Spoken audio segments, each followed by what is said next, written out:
Chicos, ¿qué tal? Tengan todos ustedes muy buenas tardes. Por favor, me confirman si se puede escuchar bien, ¿se me escucha bien? Sí, doctor, sí se le escucha. Pero no se ve la pantalla, ¿verdad? ¿O sí se ve? Porque estoy compartiendo acá, pero no.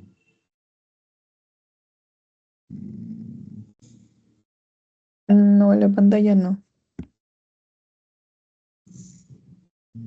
A ver, ahorita lo veo. Me sale acá, solo los organizadores y moderadores de la reunión pueden compartir contenido, me sale. Ahora puede volver a intentar, por favor. Ujú, ya, ya ahorita salió.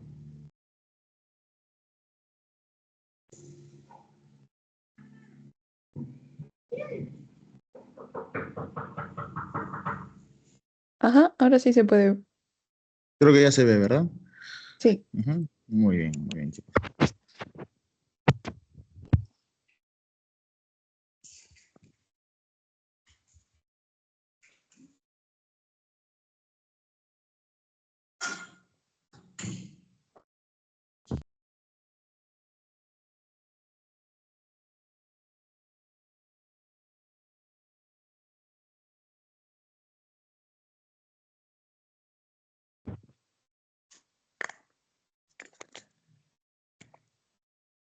Bien, doctores, ¿qué tal? Muy buenas tardes con todos, doctores.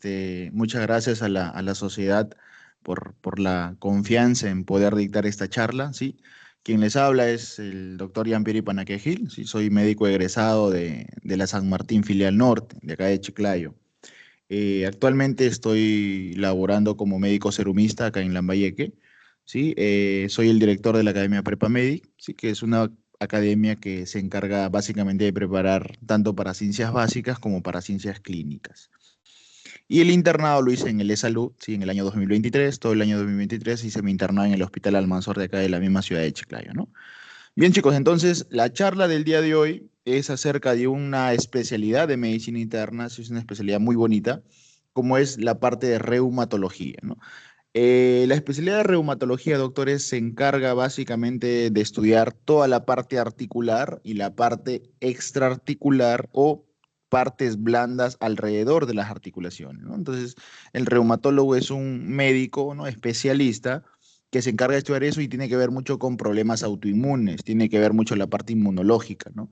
Por eso es que es importante antes de empezar el curso, ¿no? De repente aquí hay alguien que va a llevar el curso, este ciclo, repasar un poco la inmunología, ¿no? Los procesos básicos que hay, cómo actúa la cascada del complemento, cuáles son las inmunoglobulinas que se van a formar, ¿no? Los tipos de hipersensibilidad, es muy importante conocer si es un tipo 1, un tipo 2, un tipo 3 o un tipo 4, ¿no? Para que puedan ingresar con una base a la especialidad, ¿ya? Reumatología creo que lo llevan como parte de medicina 2, ¿no? Bueno, yo en la facultad en su momento lo llevé como parte de medicina 2, no sé si habrá cambiado la malla o no, pero es una especialidad que lo preguntan también, sí lo preguntan, digamos, no vienen bastantes preguntas en los exámenes nacionales, pero uno tiene que conocer, ¿no? Uno tiene que conocer básicamente esta especialidad, ¿no? No es tan complicada, la verdad. Hay que nada más agarrarle el gusto por ahí. Muy bien, entonces les voy a hablar ahorita de algunas generalidades que hay que conocer, ¿sí? De esta especialidad para que ustedes puedan ingresar con algún conocimiento básico, ¿sí? Muy bien, vamos a iniciar, ¿no?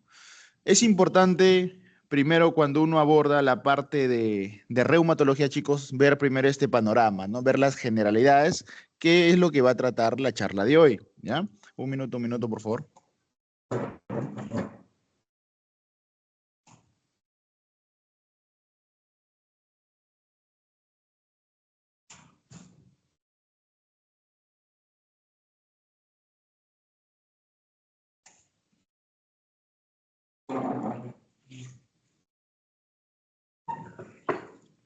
Muy bien, entonces, ¿qué tenemos que conocer? Miren, chicos, ¿ve?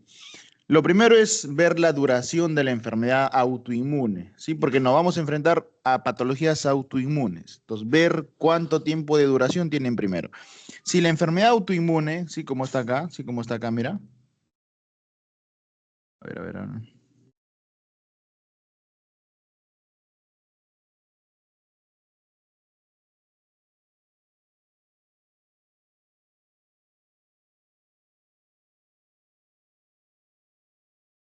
Si la enfermedad, chicos, autoinmune, como esta cámara, es menos de 6 semanas, el cuadro se va a llamar un cuadro agudo, una enfermedad autoinmune aguda, porque el cuadro es menor a 6 semanas.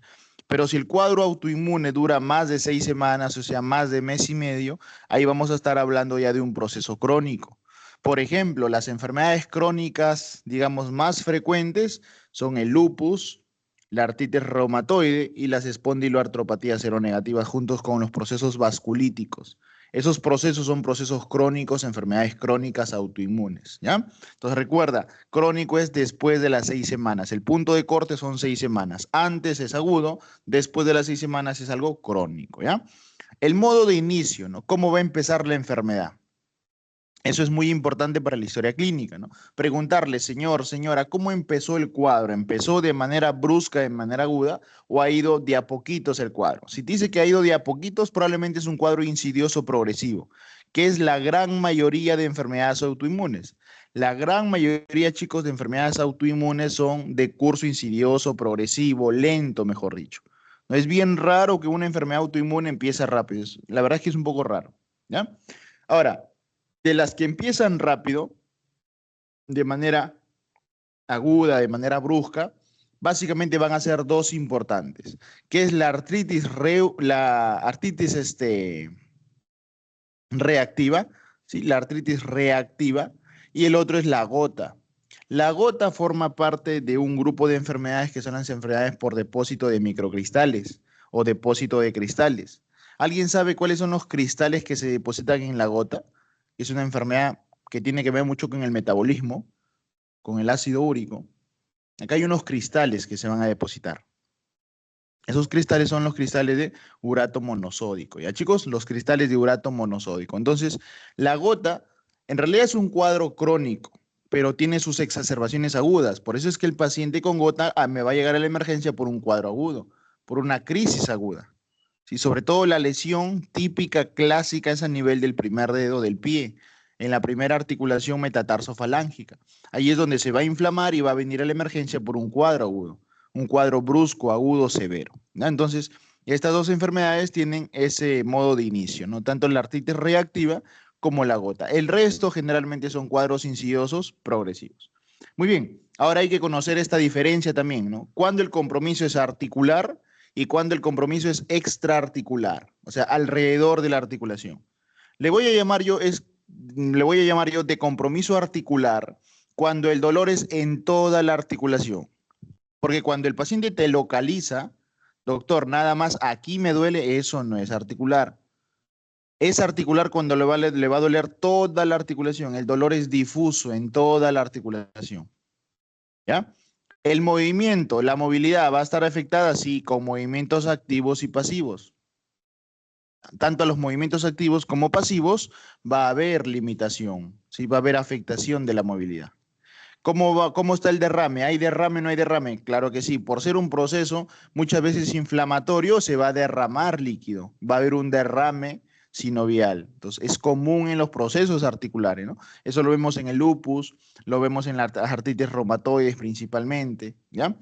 Y los reactantes de fase aguda, que son elementos que se van a elevar en los procesos inflamatorios, como el PCR, como la BCG, que es la velocidad de sedimentación globular, también van a estar altos, también se van a elevar, ¿ya? También se va a elevar. Un PCR más de 5, un BCG más de 20, por ejemplo, ¿ya? Se van a elevar. Entonces, cuando tenga estos componentes, doctores, yo voy a decir o voy a pensar que el problema es netamente articular. Hay que pensar en los problemas articulares.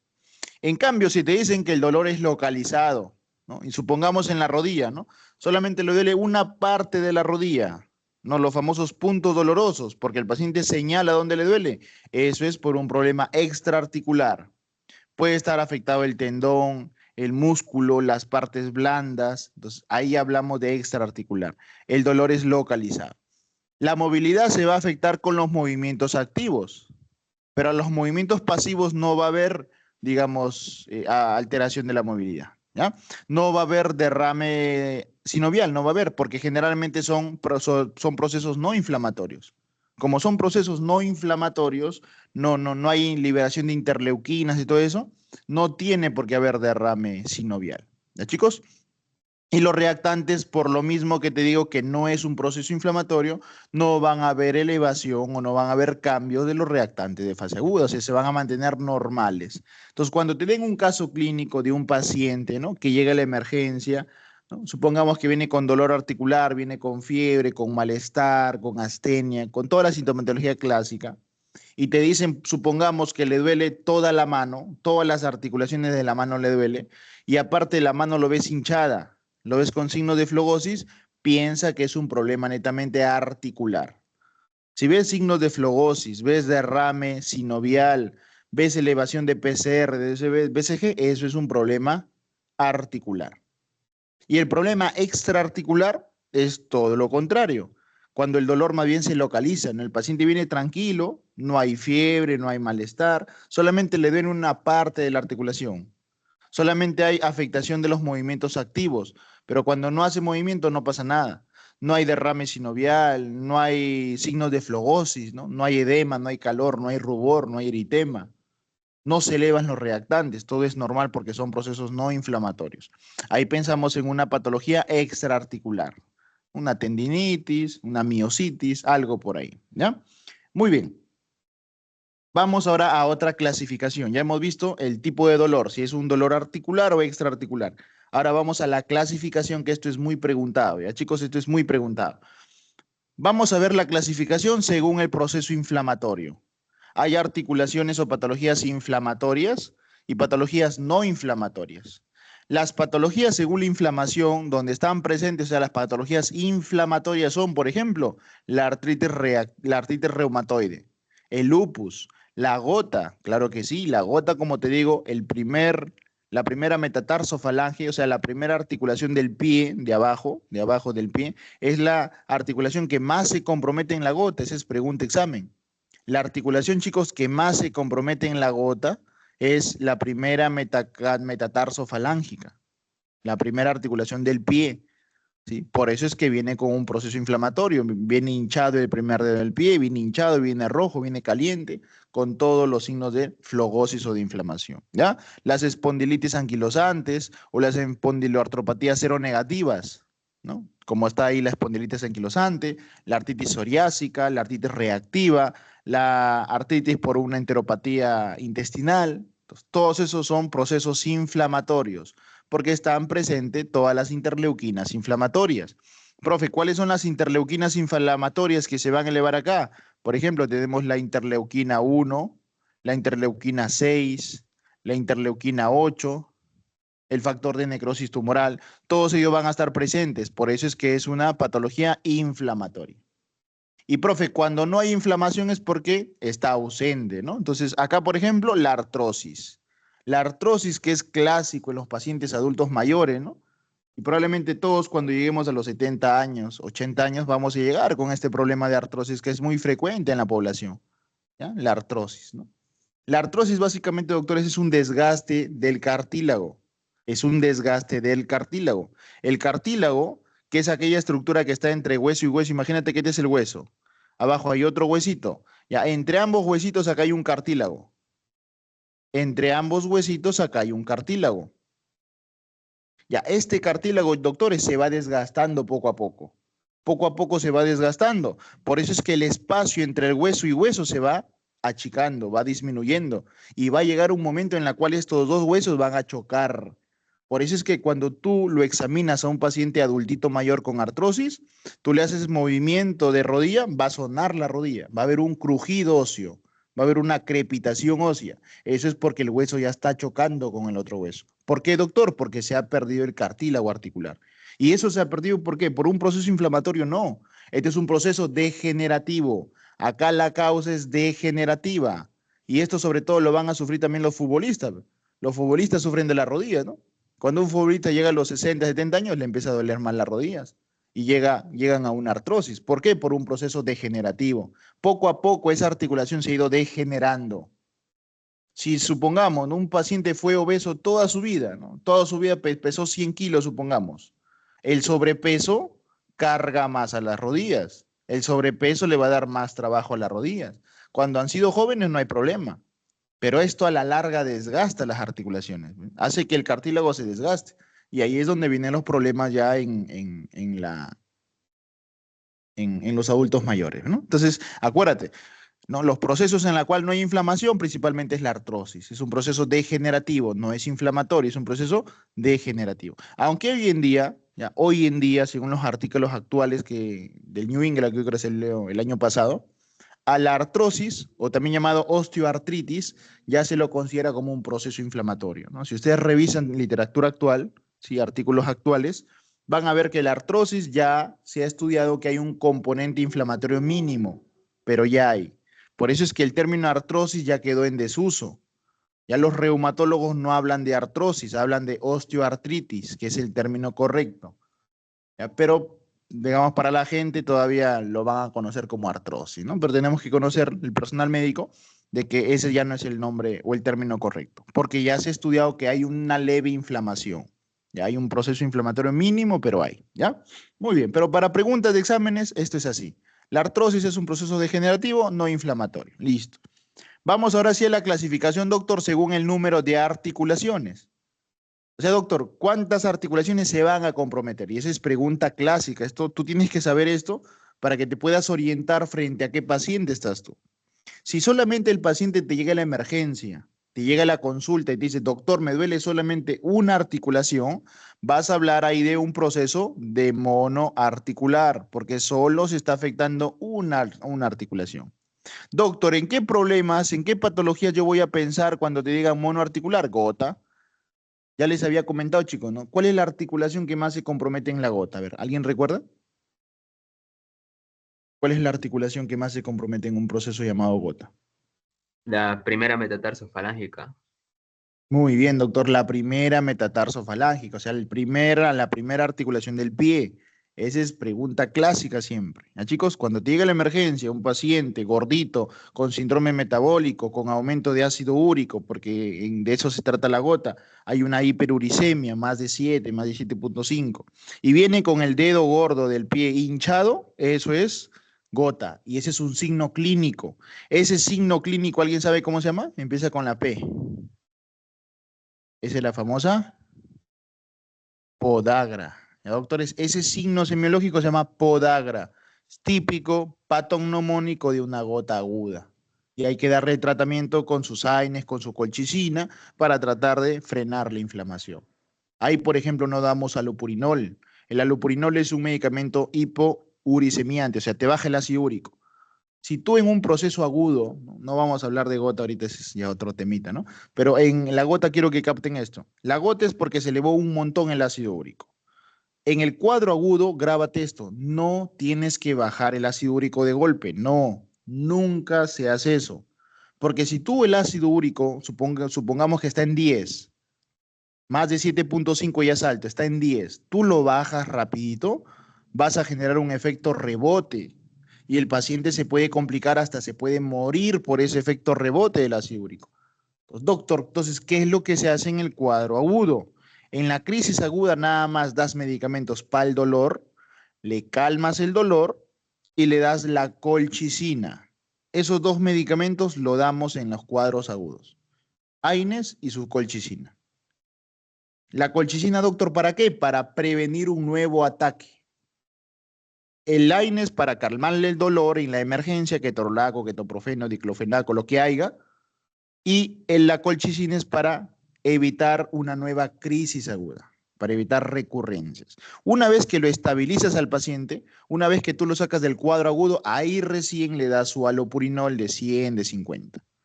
¿Ya? Y eso le va a ir bajando de a poquitos el ácido úrico. Entonces, grábense ese datito, ¿ya, chicos? Muy bien. Profe, otro, la artritis séptica, claro que sí. Profe, ¿qué es artritis séptica? Es cuando un germen, sí, chicos, un germen, por la vía que sea, ha llegado a la articulación, no al hueso, ¿ah? Repito, no ha llegado al hueso. El germen ha llegado a la articulación, ha llegado al líquido sinovial y ahí te va a generar tu artritis séptica. ¿Por qué? Porque si el germen, doctores, llega al hueso, ¿cómo se llama eso? ¿Cómo se llama ese proceso en la cual el germen llega al hueso? ¿Qué genera en el hueso? Ahí ya no hablo de artritis séptica, ahí hablo de osteomielitis. Muchachos, la osteomielitis Es un proceso inflamatorio por la cual el germen se ha metido al hueso. Ese es otro tema, ¿ya? La osteomielitis, ¿ya? En cambio, la artritis séptica es porque el germen se ha ido a la articulación, no al hueso, ¿eh? A la articulación que está entre los dos huesitos. Listo. Y es un cuadro agudo y generalmente se afecta una articulación. La articulación, doctores, que más se compromete en la artritis séptica, ¿cuál es? Pregunta de examen, es la rodilla. La rodilla, muchachos, es la articulación que más se compromete en la artritis séptica. En la gota, ya sabes, ¿no? Gota, primer dedo del pie, primera articulación metatarsofalángica. La artritis séptica, profe, la rodilla es la articulación que más se compromete. Otro doctor, la osteoartritis, ahí está, ve. Es lo mismo a decir artrosis. ¿Cuál es la articulación, chicos, más comprometida en la artrosis? ¿Alguien sabe?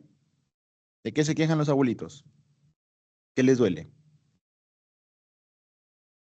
Las rodillas, ¿ya? Igual, las rodillas sigue siendo la articulación más comprometida, ¿ya, chicos? Más comprometida. Y el trauma, obviamente, pues no un trauma, ¿no? Supongamos que te caes de cadera, te comprometen, digamos, te comprometes solamente la cadera, ¿no? O supongamos que te caes de rodillas, solo se compromete la rodilla. Entonces ahí hablamos de un componente monoarticular, porque se ha afectado solamente una articulación del cuerpo. Ahora, doctor, ¿qué pasa si se comprometen entre 2 a 4 articulaciones? Pregunta de examen. Eso es un proceso oligoarticular. Entonces, cuando tú te vayas al hospital y digas, el paciente está con una oligoartritis, es porque se han comprometido de 2 a 4 articulaciones. Y ahí vas a tener que descartar estas enfermedades: la espondilitis anquilosante, la artritis reactiva, la artritis psoriásica. Y estas de acá están dentro de un grupo, que son las espondiloartropatías cero negativas. ¿Alguien sabe por qué se llaman cero negativas? ¿Por qué la literatura le puso cero negativas, doctor? Porque van a ser negativos ¿ante quién? Son negativos ante el factor reumatoideo. Son negativos ante el factor reumatoideo. Y eso lo diferencia de las artritis reumatoides. ¿Ya? Y va a ser positivo un alelo. Acá se va a hacer positivo un alelo, que es el alelo HLA-B27. Pregunta de examen también, ¿no? ¿Cuál es el alelo que más se comprometen en las espondiloartropatías seronegativas? Eso, doctores, es el alelo HLA-B27. ¿Ya, muchachos? La B27. Chicos, ¿hasta ahí se va entendiendo? A ver, por ahí me van confirmando, por favor. ¿Sí va Sí, quedando doctor. claro? Muy bien, chicos, ¿no? Entonces ahí está, mira, si se comprometen de 2 a 4, oligoarticular. Piensas en espondiloartropatía cero negativa. Listo, se acabó. Profe, vamos a las patologías en las cuales se comprometen más de 5 articulaciones. Ahí hablamos de un componente poliarticular. Entonces, se llamará poliarticular cuando se comprometen 5 articulaciones o más. 5 o más, ¿ya? Y acá las dos grandes enfermedades reumatológicas que son artritis reumatoide y el famoso lupus. Estas son las dos enfermedades más frecuentes para el reumatólogo, ¿eh? Y es lo que clásicamente uno va a ver en el hospital, ¿ya? Tanto la artritis reumatoide como el famoso lupus. Ambas son poliarticulares, ¿ya? Ambas son poliarticulares. Muy bien. Ahí está la clasificación según el número de articulaciones comprometidas. Profe, otra clasificación, claro. Acá está la otra clasificación, que es según el grupo de articulaciones. Según el grupo de articulaciones. Mira, ve, por ejemplo, cuando se compromete la interfalángica distal, esta es pregunta de examen, ¿sí? Cuando se compromete la interfalángica distal, ¿cuál es, doctor, la distal? Mira, acá te voy a dibujar la mano. Imagínate que este sea la mano, ¿ya? 6 dedos he dibujado, pero bueno, imagínate que sea la mano. Acá está la uña, ¿no? Al final está la uña ya. Esa articulación o ese nudillo que está cerca a la uña, esa es la interfalángica distal. Y la que está más arribita es la interfalángica proximal. Profe, ¿cuál es la que afecta a la interfalángica proximal? ¿Qué enfermedades afectan a la interfalángica proximal? Principalmente el AR, doctores. Principalmente el AR. La artritis reumatoide afecta principalmente a las interfalángicas proximales, las que están más arribita. Y la interfalángica, chicos, distal se afecta en una enfermedad llamada la artritis psoriásica. Artritis psoriásica, esa es pregunta de examen. Por eso es que acá te puerto artritis psoriásica, doctores. se afectan ahí las interfalángicas distales. En cambio, las interfalángicas proximales, acá está, mira, ve, interfalángicas proximales, eso es típico del AR, no solo del AR, mira, ve, también se afecta en el lupus, también se afecta en la pseudogota, pero clásicamente es del AR, ¿ya? Clásicamente del AR. Y no solamente se afecta esto, las interfalángicas proximales, también se afecta la muñeca, la metacarpofalángica, el hombro, la cadera, la rodilla, cualquier articulación se pueden comprometer tanto en el AR como en el lupus, ¿ya? Pero si en el examen te viene paciente con afectación de interfalángicas distales, ahí vas a pensar en una artritis psoriásica. Obviamente el nombre te indica, ¿no? Artritis psoriásica es una artritis que aparece en pacientes con psoriasis. Los pacientes con psoriasis tenemos que estarlo evaluando constantemente y estar evaluando principalmente las uñas y las articulaciones. Yo, por ejemplo, tengo dos pacientitos en mi serum, dos pacientes con psoriasis, ¿no? Ya los he captado, ya los he ido a ver, les he indicado que tienen que acudir a la posta para hacerle sus controles, sus chequeos. Tengo dos pacientes. Y a los dos pacientitos yo le voy a hacer, cada vez que lleguen a la posta, le voy a hacer control de uñas y control de articulaciones. Y no es porque quiera verle las uñas si son bonitas o no, sino porque cuando se afecta la uña, ¿no? Aparece un punteado. Se aparece como si un loro le hubiera picoteado. Así parece en la uña, ¿no? Huequitos, huequitos. Ese es el famoso pitting unguial. Y cuando ya hay pitting unguial, doctores, me indica que ya hay una artritis psoriásica. Y el cuadro probablemente es un cuadro avanzado. Por eso es que tengo que revisar cómo están las uñas. Si están bien lisitas o de repente tienen rajitas o están picoteadas. Entonces hay que ver cómo están las uñas. Y tocarle las articulaciones que están cerca de la uña. Si yo le presiono la interfalángica distal y siente dolor, podemos estar ya hablando de una artritis psoriásica. Porque es la articulación que más se compromete en esta enfermedad. Por eso es importante, chicos, ¿ya? Muy bien. Y acá está, mírame. El primer dedo del pie o la primera metatarsofalángica, clásicamente ese es de la gota. Clásicamente ese es de la gota. Entonces, esos son preguntas de exámenes, ¿sí? Por ahí les he mandado un banquito que ya me imagino que le van a comentar para que ustedes lo resuelvan y ahí he puesto esas preguntitas. ¿Ya, muchachos? Muy bien. Ahora vamos a diferenciar también esto de acá que me parece muy importante. En reumatología, doctores, uno estudia que hay dos tipos de dolores. El dolor mecánico y el dolor inflamatorio. Profe, dolor mecánico, también llamado no inflamatorio, ¿no? Porque lo otro va a ser el inflamatorio. El dolor mecánico es generalmente por un proceso degenerativo, porque chocan los huesos. Por eso viene el dolor mecánico. En cambio, en el inflamatorio es porque se ha inflamado la articulación. ¿Te das cuenta? Se ha inflamado la articulación. Muy bien, vamos a ver las diferencias, mírame. Los trastornos no inflamatorios, dice Kamer, como una osteoartritis o una osteoartrosis, que en otras palabras es lo mismo decir artrosis, es la principal causa del dolor mecánico, la artrosis. ¿Ya? Principal ejemplo es la artrosis. ¿Qué va a tener? La rigidez matutina no es tan frecuente acá, no es tan frecuente, es breve, generalmente es menos de una hora, ¿no? Típicamente dura media hora nada más, pero es menos siempre de una hora. Y es focal, no es generalizada, no es en toda la articulación, sino que una pequeña parte se pone rígida nada más. Los síntomas constitucionales. Profe, ¿qué son los síntomas constitucionales? Síntomas como anorexia, baja de peso, ¿no? Malestar general, decaimiento. Eso no va a haber en los cuadros mecánicos. No va a haber eso, porque no existe un proceso inflamatorio. Profe, periodo de máximo malestar, ¿cuándo va a ser? Después de un uso prolongado. Por eso es que a tu abuelita pregúntale, abuelita, cuando usted camina por mucho tiempo, ¿le duelen las rodillas? Sí, hijito, sí, hijita. Cuando yo camino 4 cuadras, me cansa y me duelen un montón las rodillas.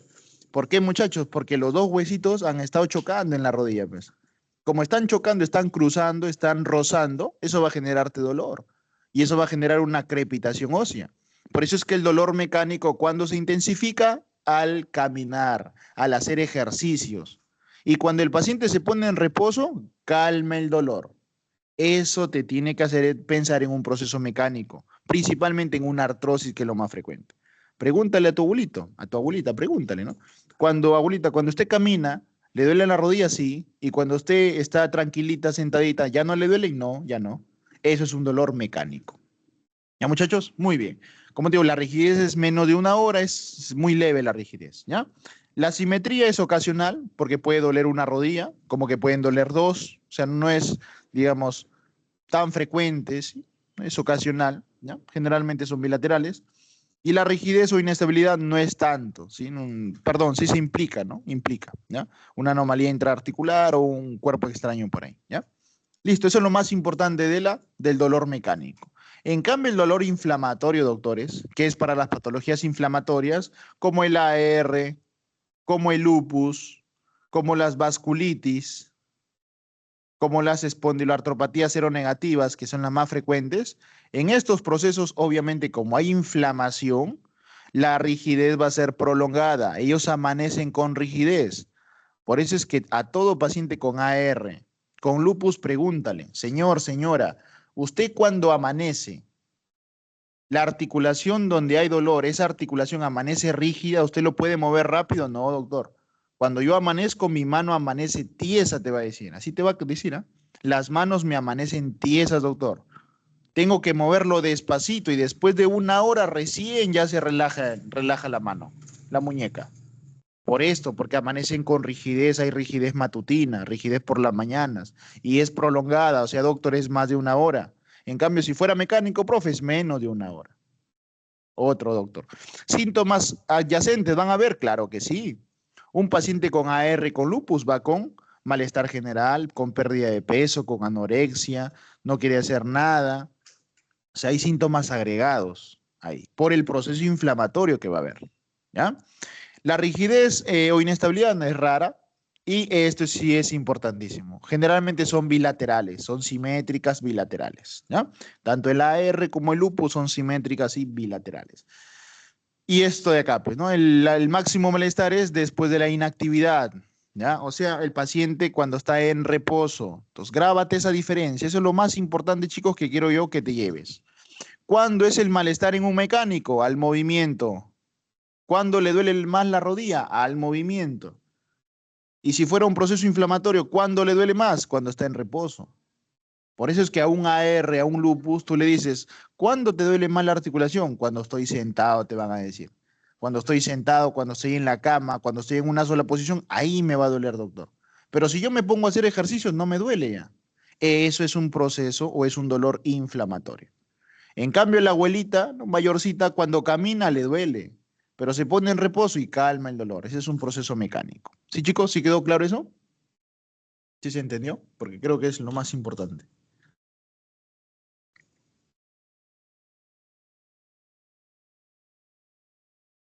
Muy bien, vamos por acá.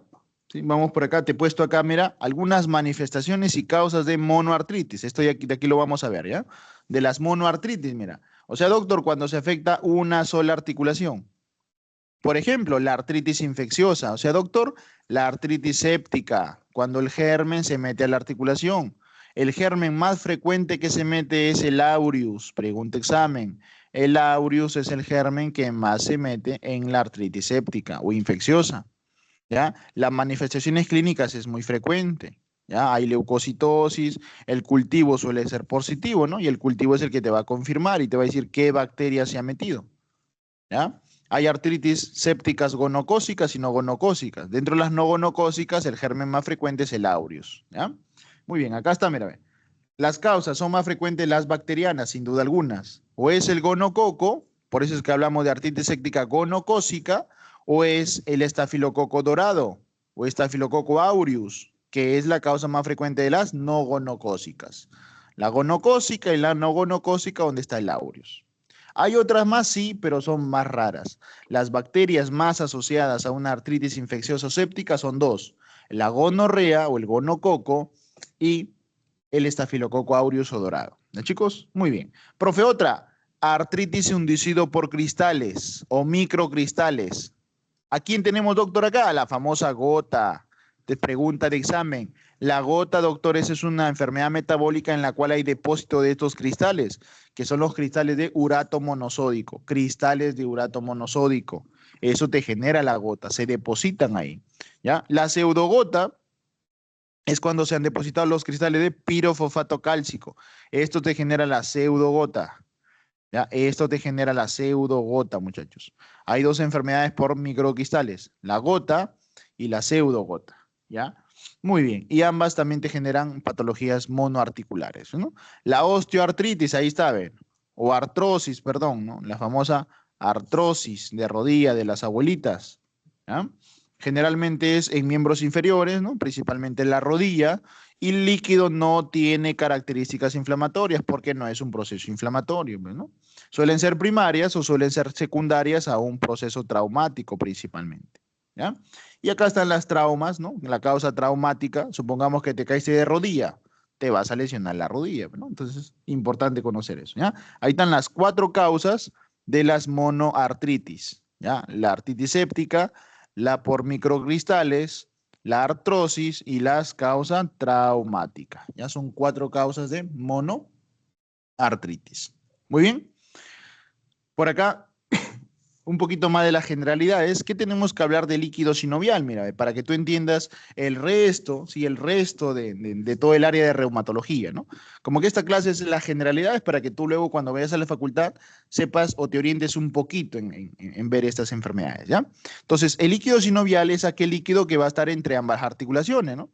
Imagínate, acá está un hueso, acá está el otro hueso, por acá está la articulación, ya. Y todo lo que está en el centro, todo lo que está acá en el centro es líquido sinovial. Todo lo que está ahí en el centro es, profe, líquido sinovial. Ahora, ¿este líquido puede aumentar? Sí. Por eso es que aumenta el agua, aumenta el agüita. A eso se le llama derrame sinovial. Cuando aumenta el líquido, yo hablo de un derrame sinovial. ¿Y qué es lo que yo tengo que hacer? Estudiarlo ese líquido. Por eso es que le voy a hacer este procedimiento en la cual le voy a aspirar el líquido para llevarlo al laboratorio y ver qué es lo que hay en ese líquido. Este procedimiento se llama la porque estamos en articulación, artrocentesis. La artrocentesis es un procedimiento invasivo en la cual voy a introducir una aguja, número 22, número 20, y voy a aspirar el líquido para estudiarlo. En este caso, mira, está saliendo un líquido hemático, un líquido cero sanguinolento, ¿ya? Muy bien. Acá están las características normales de un líquido sinovial, mira. De manera, de manera normal, ¿no? Es transparente, es amarillento, ¿no? Un amarillo ámbar, la viscosidad es alta, la glucosa es normal, ¿sí? Está de manera normal la glucosa, las células es máximo 200 células, los polimorfos están en un 25%, las proteínas son normales, el lactato o ácido láctico es normal, no hay complemento, etc. Eso es lo clásico, lo normal.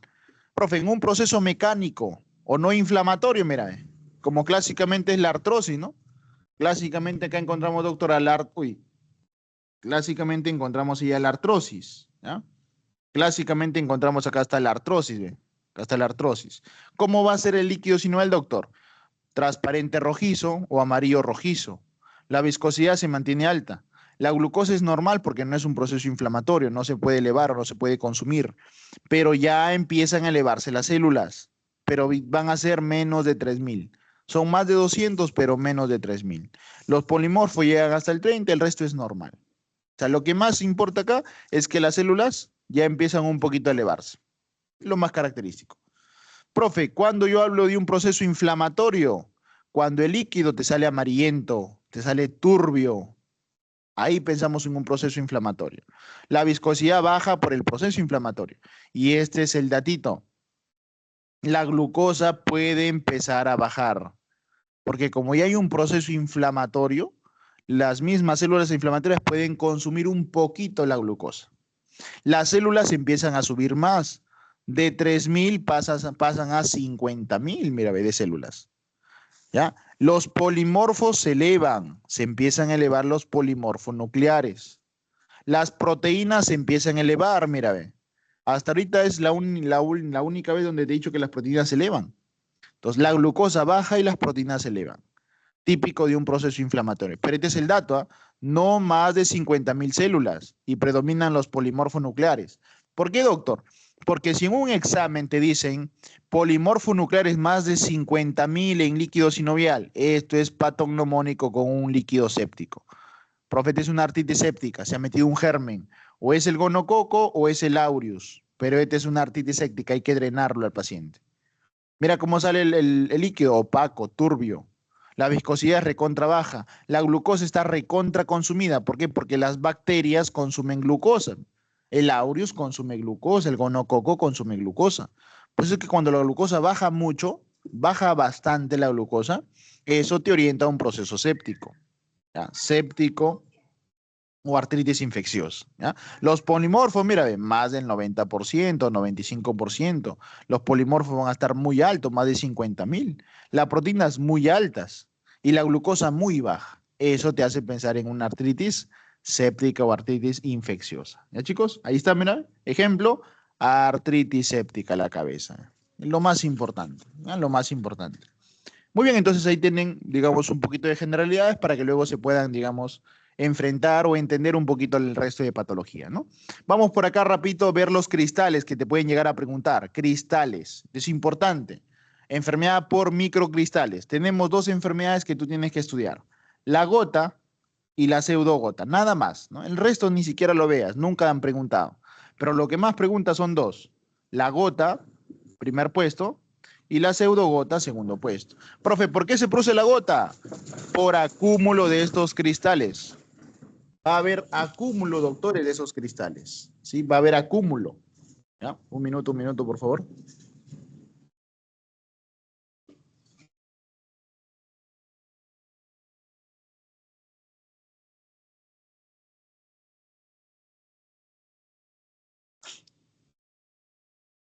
Muy bien, entonces, como les comentaba, chicos, el cristal que se va a acumular es el urato monosódico. Esa es pregunta fija de examen. Eso ya grábatelo para la vida. La gota es por depósito de urato monosódico. Generalmente los cristales tienen una forma alargada, forma fusiforme. El inicio y el fin terminan en punta. Eso significa fusiforme. La birrefrigerancia, que es cuando le metemos un colorante para ver si brilla o no, es negativo. Pregunta de examen. Cristales cuya birrefrigerancia es negativo, es compatible con la gota y son de color amarillentos. En cambio, la pseudogota, doctores, es por pirofosfato cálcico. Depósito de pirofosfato cálcico, eso siempre lo preguntan. Eso es típico de la pseudogota. La forma es romboidea y acá está el datito, débilmente positivas. O sea, en otra palabra, doctor, son positivas. Entonces, grábate esto. Birrefrigerancia negativa igual a gota. Birrefrigerancia positiva igual a pseudogota. Pseudogota. Doctor, hay otro cristal donde la birrefrigerancia ya es positiva al 100%, sí. Porque recuerda que acá te dicen débilmente positiva, o sea, es a un 50% es positivo. No es del todo positivo, pero ya es positivo en un 50%, supongamos. Pero hay una que es al 100% positivo. Ese es el depósito de oxalato de calcio. Los oxalatos de calcio. Y esto lo vemos en pacientes con cálculos renales, con alguna nefropatía de base. Ahí lo vamos a ver. Y ese sí tiene una refrigerancia bien positiva. Entonces, grábate eso. Birrefrigerancia negativa, pensamos en gota. Depósito de urato monosódico. Débilmente positiva, pseudogota. Pensamos en cristales de pirofosfato cálcico. ¿Y quién es bien positivo? Oxalato de calcio en pacientes con nefrolitiasis o nefropatías, ¿ya? Listo, lo más importante que tienes que saber, ¿ya? Por acá algunos anticuerpos, ¿no? Esto ya tú lo vas a estudiar ya en la facultad, ¿no? Vas a estudiar más a detalle cómo se forman los anticuerpos, ante quién salen los anticuerpos, ¿no? Qué sensibilidad tienen, qué especificidad tienen, ¿no? Eso ya se ve en el curso completo, ¿no? Pero nada más para que recuerden, porque esto siempre lo preguntan, los anticuerpos clásicos tienes que saber de lupus y del AR. Eso es lo mínimo que tú tienes que saber. ¿Qué anticuerpos pedir para lupus? ¿Qué anticuerpos pedir para AR? En AR yo voy a pedir dos anticuerpos, que es el factor reumatoideo y el anti-CCP. Profe, ¿qué significa anti-CCP? Antipéptido, la P de péptido, la C de cíclico, la otra C de citrulinado. Antipéptido cíclico citrulinado. Pregunta de examen. Este es el que se eleva primerito en un AR. Anticuerpo que se eleva de manera precoz. Pregunta de examen. ¿Ah? Anticuerpo que se eleva de manera precoz. En un paciente con AR no es el factor reumatoideo. Muchos piensan, ¿no? Factor reumatoideo, pues ¿Tiene que ver con artritis reumatoide? Sí, tiene que ver, sí, pero este se eleva tardíamente. El factor reumatoideo se eleva muy tardíamente, después de un año de enfermedad. En cambio, el anti-CCP se eleva antes del año de enfermedad, o sea, de manera, profe, precoz. El primerito, entonces, el anti-CCP. Y el que se eleva de manera tardía, el factor reumatoideo. ¿Ya? Esos son los dos anticuerpos típicos, doctores, de la artritis reumatoide. Pregunta examen. ¿Ya? Profe, en el lupus, ¿qué anticuerpos? Hay un montón. Lupus tiene un montón de anticuerpos. El anti-DNA, el anti-SMIT, el anti-RO, el anti-LA, el anti-RNP, que es para cuadros psiquiátricos. Tienes el anti-histonas para un lupus por fármacos. Un montón de anticuerpos ahí. Ya que ya cuando llegues lupus, ¿no? O lleves lupus en la facultad y lo vas a estudiar un poco más a detalle. Por acá el Sjögren. El síndrome de Sjögren, doctores, ¿alguien sabe por qué se caracteriza un Sjögren? ¿A qué se debe un Sjögren? Básicamente es una exocrinopatía. O sea, hay la alteración de las glándulas exocrinas. ¿Qué hacen las glándulas exocrinas? Liberan secreciones, ¿no? Las lágrimas, el sudor, todo eso son glándulas exocrinas. En esta enfermedad se alteran las glándulas exocrinas. Por lo tanto, doctor, ¿voy a formar lágrimas? Ya no. A nivel vaginal, ¿se va a formar el fluido? Ya no. Por eso es que el paciente viene con sequedad de ojo, sequedad ocular, sequedad nasal, sequedad bucal, se le seca la boca, se le seca la vagina a la mujercita. Entonces, es la enfermedad de sequedad por excelencia. Cuando se le seca todo el cuerpo, pensamos en un Sjögren. Y los anticuerpos que se asocian son el anti-RO y el anti-LA, la famosa rola, para que te acuerdes. Al Sjögren le gusta la rola. El anti-RO y el anti-LA se elevan en un cuadro llamado síndrome de Sjögren, en la cual se caracteriza porque se le seca todo al paciente. Se queda ocular, se queda nasal, se queda bucal, se queda vaginal. ¿Ya? Muy bien. Hay otras enfermedades más, pero ya no vamos a hablar de eso, ¿no? Porque sería demorar un poquito más. Pero ya ustedes en el curso lo van a ver, en su curso lo van a ver, ¿no? Y ahí, bueno, les he puesto para que lo tengan. Un poquito de laboratorio con respecto a los reactantes de fase aguda. Siempre en reumatología se estudian estos dos, la BCG y el PCR, grábate esto. Los valores normales, siempre grábate, ¿no? El PCR lo máximo es hasta 5. Más de 5 ya es positivo, ya está alto. Y la BCG se eleva hasta 20. Eso es lo normal. Más de 20 ya es patológico. Más de 20 ya es patológico. Ya, chicos, entonces grábense esos valores. PCR lo normal es hasta 5 y la BCG lo normal es hasta 20. Ya, doctores, hasta 20. Listo, entonces ahí hemos hablado un poco de las generalidades de la parte de reumatología, ¿ya? Por acá les he puesto algunos mapas mentales, ¿no? Porque yo dicto lo que es parte de medicina interna. Sí, soy tutor de medicina interna, ya 4 años vengo dictando medicina interna. Me gusta bastante la medicina interna, entonces he armado estos cuadritos, ¿no? Como para relacionar y para que uno entienda, ¿no? Y cuando te enfrentes ante un paciente, recuerdes el algoritmo, ¿no? Entonces, eso yo siempre lo trato de hacer, ¿no? Entonces, mira, cuando el componente, profe, o la afectación era de una articulación, eso se llamaban la monoartritis. Solamente se afectó una articulación. ¿Qué es lo que voy a hacer? Ante todo paciente con monoartritis, ¿qué se le hace? Artrocentesis, para ver cómo está el líquido sinovial. Pues tengo que ver, doctor, cómo está su líquido sinovial. Y ahí voy a ver 4 tipos. Si es mecánico, si es inflamatorio, si es séptico o si es hemático traumático. Si es mecánico, ¿te acuerdas? Era hasta 3.000 células, de 200 hasta 3.000. Si es inflamatorio, de 3.000 a 50.000. Y si es séptico, pregunta de examen, más de 50.000 células. A predominio polimorfo nuclear. A predominio polimorfo nuclear. Y este se caracteriza porque tiene positivo el cultivo. ¿Alguien se acuerda, chicos, cuáles eran los 2 gérmenes más frecuentes del séptico? Vamos, tú puedes, tú sabes. 2 gérmenes frecuentes de un séptico. O es por gonococo, que no es el más frecuente, Streptococcus aureus. y el aureo, ¿no? Por estafilococo aureus. Estos son los 2 gérmenes más frecuentes. Y ahí está, la artritis séptica.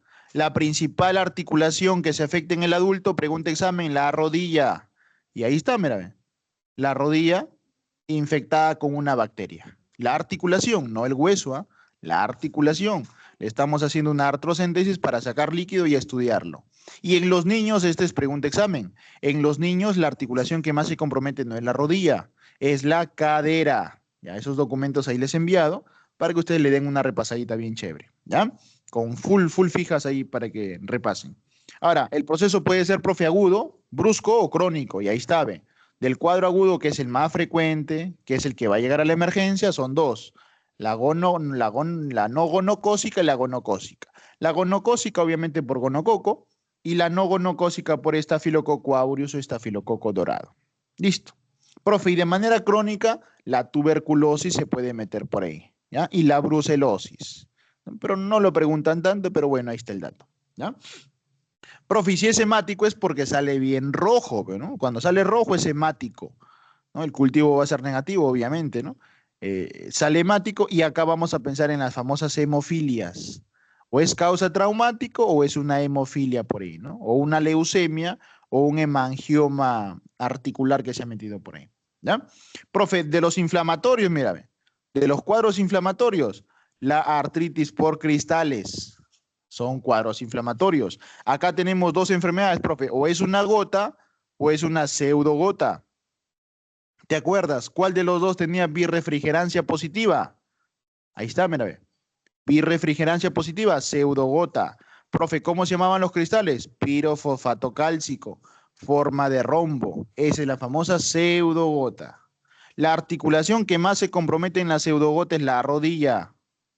La articulación que más se compromete en la pseudogota es la rodilla.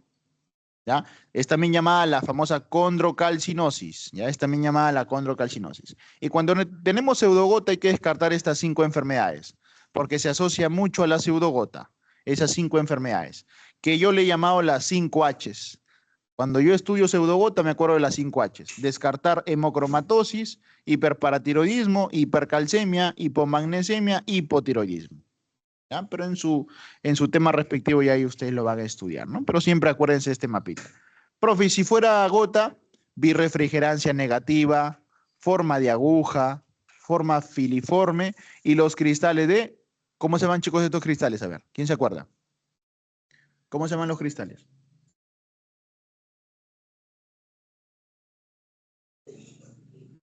¿Qué significa UMS? Urato monosódico. ¿Ya, doctores? Urato monosódico. Muy bien. El signo clásico es la podagra. Ahí está. Signo clásico es la podagra.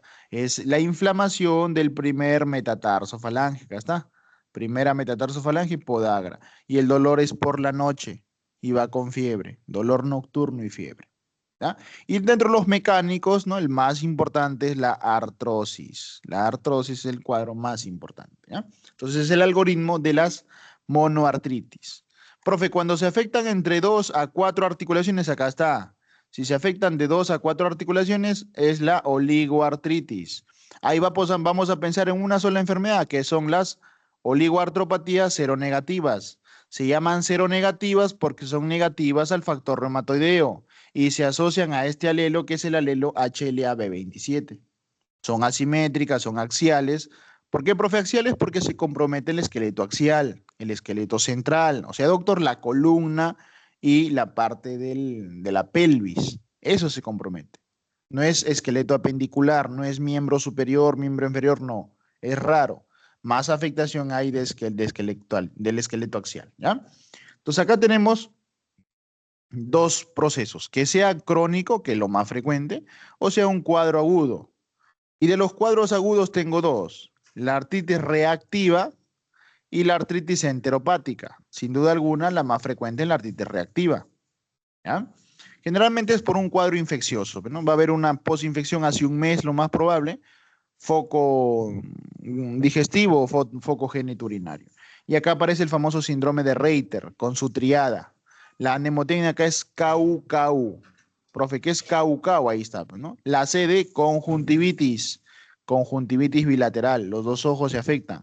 La A de artritis, artritis no gonocócica, y la U de uretritis, sí, perdón, la arriba, la A de artritis migratoria, y la U de uretritis no gonocócica. Ahí está la mnemotecnia KU-KU, síndrome de Reiter, ¿Qué es lo mismo decir? Artritis reactiva. ¿Sí? Es lo más importante. ¿Ya? Esto de acá es la famosa entesitis. Esto de acá. Es la famosa entesitis que va con talalgia, dolor en el talón, y hay compromiso del talón, del tendón de Aquiles, ¿no? La famosa entesitis. ¿Ya? La dactilitis es en las manos. Dactilitis es esto de acá, los famosos dedos en salchicha. Esa es la dactilitis, los dedos en salchicha. ¿Ya? Y las lumbalgias, que son los dolores lumbares, ¿no? Listo. Y dentro de las enteropáticas estaba el Crohn y la colitis ulcerativa, que son enfermedades inflamatorias intestinales, ¿no? Está dentro de las enfermedades inflamatorias intestinales. Esos son los cuadros agudos. Y los cuadros crónicos, que son los más frecuentes, acá tenemos a la espondilitis anquilosante, que es la clásica, que va con este test, que es el test de Schober. ¿En qué consiste el test de Schober? Es la limitación lumbar, la limitación funcional al nivel lumbar. Ese es el famoso test de Schober. Es una limitación funcional a nivel lumbar, ¿no? Se le pide al paciente que toque la punta de sus zapatos y ahí vamos a ver cómo hay esa limitación lumbar. El paciente viene con un dolor inflamatorio, ¿sí? Viene con un dolor inflamatorio, ¿no? Con lumbalgia y este es el dato. Dolor glúteo van a tener los pacientes. ¿Por qué? Porque va a haber un proceso de sacroileitis. Va a haber un proceso, doctores, de sacroileitis y se va a comprometer la columna.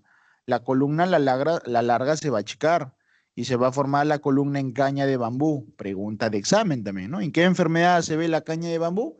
En la espondilitis anquilosante. ¿Ya, muchachos? El diagnóstico es por sacroileitis bilateral. Y acá está, la sacroileitis es por radiografía. ¿Ya? La sacroileitis se diagnostica por radiografía. Ahí está su tratamiento, ¿no? No hay que hablar mucho porque no es una clase de eso, ¿no? Pero en general es natación. ¿Y por qué se recomienda el ejercicio? A ver, ¿quién me dice? A ver. ¿Por qué en estos pacientes se recomienda el ejercicio, la natación? ¿Este es un dolor inflamatorio o mecánico? ¿Qué dicen ustedes?